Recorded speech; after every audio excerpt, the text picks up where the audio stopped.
আসসালামু আলাইকুম। কেমন আছেন বন্ধুরা? এখন ভাত রান্না করতেছি, জাটকা মাছ ভাজি করতেছি। জাটকা মাছ টমেটো দিয়ে রান্না করি। আমি তো তরকারি খাইতে পারি না, ডিম ভাজি করে খাই।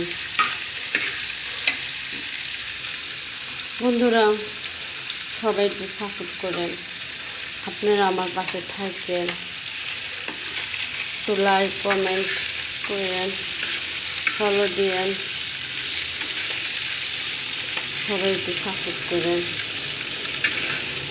আমি নতুন, আপনাদের মতো বেশি কিছু জানি না, সুন্দরভাবে ভিডিও করতে পারি না। যাই করি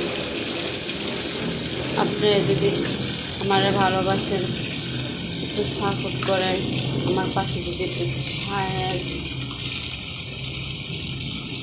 তাহলে আপনিও কিছু করতে থাকবেন। বন্ধু হিসেবে যদি আপনারা আমার সাপোর্ট করেন, ভালোবাসেন। আসসালামু আলাইকুম।